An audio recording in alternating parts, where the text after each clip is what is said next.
Welcome back to my channel. ನಾನು ನೋಡ್ರಿ ಸಾಂಬಾರು ಮಾಡತ್ತೀನಿ ನೋಡ್ರಿ. ಇಡ್ಲಿ ಮಾಡ್ಬೇಕಂತೇಳಿ ಇಡ್ಲಿ ಜೊತೆ ಸಾಂಬಾರು ಅಂಥೇಳಿ ಒಟ್ಟಾಣಿ ಕಾಳು ಆಲೂಗಡ್ಡೆ ಹಾಕಿ ಕೊಬ್ಬರಿ ರುಬ್ಬಿ ಹಾಕಿ ಸಾರು ಮಾಡಾಕ್ತೀನಿ ನೋಡ್ರಿ. ಮಸ್ತ್ ಅಕ್ಕದ ಸಾರು. ಇಡ್ಲಿ ಇಟ್ಟಿನ್ರಿ. ಈಗ ಮತ್ತೊಂದು ಹಾಕಿಟ್ಟಿನಿ. ಈಗ ಒಂದು ತೆಗ್ದೀನಿ ರೀ ಇಡ್ಲಿ. ಈಗ ಇಲ್ಲಿ ಒಂದು ಸಾರಿ ತೆಗೆದಿಟ್ಟಿನಿ ರೀ. ಮಸ್ತಾಗ ಇಡ್ಲಿ ಮೆತ್ತಗೆ ಒಂದು ಸಾರಿ ತೆಗೆದು ಇನ್ನೊಂದು ಸಾರಿ ಇಟ್ಟಿನ್ರಿ. ಅಲ್ಲಿ ಕುದಿಲಾಕತ್ತಾವ. ಈಚೆ ಕಡೆ ಸಾಂಬಾರು ಮ್ಯಾಗ ಮುಚ್ಚಳ ಮುಚ್ಚಿಟ್ಟಿನ್ರಿ. ಒಂದು 2-3 ಶೀಟಿ ಬಂದ್ರೆ ಸಾಕ್ರಿ. ಸಾಂಬಾರು ರೆಡಿ ಆಯಿತು. ಶೀಟಿ ಹೊಡಿಲಾಕತ್ತೈತಿ ನೋಡ್ರಿ. ಸಾರಂತ್ರ ಮಸ್ತ್ ಹಾಕದ್ರಿ. ದೋಸೆ ಜೊತೆನೂ ಚಲೋ ಹಾಕದ್ರಿ. ದೋಸೆ ಇಡ್ಲಿ ಜೊತೆ ಸೂಪರಾಗಿರ್ತದ್ರಿ. ಇಲ್ಲಿ ನೋಡ್ರಿ, ಇಲ್ಲಿ ಇದು ತೋರ್ಸಾತೀನಲ್ರಿ ಪ್ಲಾವಿಡ. ಇದು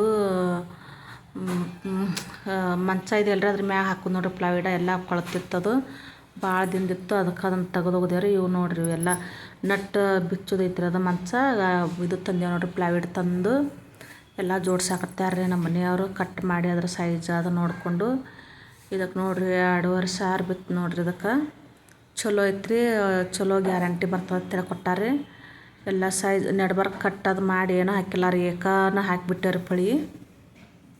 ಏಕಪಳಿ ಹಾಕ್ಯವ್ರಿ. ಮಸ್ತ್ ಮಗ್ಲಿ ಸುತ್ತು ಕಡೆದು ಎಲ್ಲ ಚಲೋನೇ ಇತ್ತು ಹೊಸದ. ಹಂಗಂತೇಳಿ ಮ್ಯಾಗಿಂದ ಪಳಿ ಚಲೋ ಇರಲಿಲ್ಲ. ಅದನ್ನು ತೆಗೆದು ತಂದು ಹಾಕ್ಯ ನೋಡ್ರಿ. ಆನೆ ಚಿತ್ರ ತೋರ್ಸ್ಯಾರ ನೋಡ್ರಿ. ನೆಡ್ಬರ್ಕ್ ಕೂತ್ರು ಏನಾಗಲ್ಲ ಅಂತೇಳಿ ಚಲೋ ಅದಂತೇಳಿ ಹೇಳ್ಯಾರ್ರಿ. 20-25 ವರ್ಷ ಬರ್ತದೆ ಅಂತ ಹೇಳ್ಯಾರ್ರಿ. ಎಷ್ಟು ವರ್ಷ ಬರ್ತದೆ ನನಗೆ ಗೊತ್ತಿಲ್ಲ ರೀ. ಅದಕ್ಕೆ ಇಷ್ಟೊತ್ತನ ಅದು ಮಂಚ ಜೋಡ್ಸೋದಾಯ್ತು ನೋಡ್ರಿ. ನಾವು ನೋಡ್ಕೊತಾ ನಿಂತಿದ್ದೀವಿ. ನಮ್ಮ ಮನೆಯವ್ರು ಕೆಲಸ ಮಾಡತ್ತಿದ್ರು ಮಂಚ ಜೋಡ್ಸೋದು. ಈಗ ದೋಸೆ ಹಾಕೊಂಡು ತಿನ್ನಬೇಕು. ಸಾಂಬಾರು ಇತ್ತು ನಾ ಅದ್ರ ಜೊತೆ ಚಲೋ ಹಾಕದಂತೇಳಿ ನಾನು ದೋಸೆ ಹಾಕೊಂಡು ತಿನ್ನಾಕತ್ತೀನಿ ನೋಡ್ರಿ. ಮಸ್ತ್ ಆಗ್ತಾರೆ ದೋಸೆ. ಈಗ ಮಧ್ಯಾಹ್ನ 1:30 ಆಗೈತೆ ರೀ ಟೈಮ. ಹಾಗಾಗಿ ಸ್ವಲ್ಪ ದೋಸೆ ಹಾಕಬೇಕು. ಸಾರು ಐತಿಲ್ಲರಿ, ಅದ್ರ ಜೋಡಿ ಟೇಸ್ಟ್ ಮಸ್ತ್ ಹಾಕದಂತೇಳಿ ಅದಕ್ಕೆ ನಾನು ದೋಸೆ ಹಾಕಿ ತಿನ್ಬೇಕಂತ ಹಾಕ್ತೀನಿ ನೋಡ್ರಿ. ಈಗ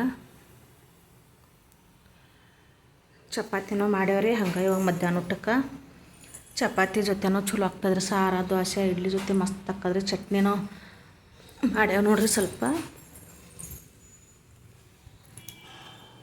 ಚಟ್ನಿ ಮಾಡ್ಯಾವ. ಚಟ್ನಿ ಸಾಂಬಾರು ಎಲ್ಲ ಐತಿ. ಸಾಂಬಾರು ಜೊತೆ ತಿನ್ಬೇಕಂತೇಳಿ ಮಾಡೀನಿ ರೀ ನಾನು. ನೋಡ್ರಿ ಈ ಥರ ಆಗ್ಯಾವ ನೋಡ್ರಿ ದೋಸೆ. ಮಸ್ತ್ ಅಂದ್ರೆ ಮಸ್ತ್ ಹಾಕವ್ರಿ ದೋಸೆ. ಈಗ ನಾನು ದೋಸೆ ತಿನ್ಲಾಕತ್ತೀನಿ ನೋಡ್ರಿ. ಟೇಸ್ಟ್ ಅಂತ ಸೂಪರಾಗಿದ್ದಾವೆ ನೋಡ್ರಿ. ಸಾಂಬಾರು ಫಸ್ಟ್ ಚಟ್ನಿ ಚಲೋ ಆಗೈತೆ ರೀ. ಚಟ್ನಿನೂ ಹಾಕ್ಕೊಂಡು ತಿಂದೀನಿ ರೀ. ಆಮೇಲೆ ಸ್ವಲ್ಪ ಸಾಂಬಾರು ಹಾಕ್ಕೊಂಡು ತಿನ್ಬೇಕಂತೇಳಿ 2 ದೋಸೆ ಇಟ್ಕೊಂಡು ಕೂತೀನಿ ನೋಡ್ರಿ. ಈ ವಿಡಿಯೋ ನಿಮ್ಗೆ ಇಷ್ಟ ಆದ್ರೆ ಒಂದು ಲೈಕ್ ಮಾಡಿರಿ.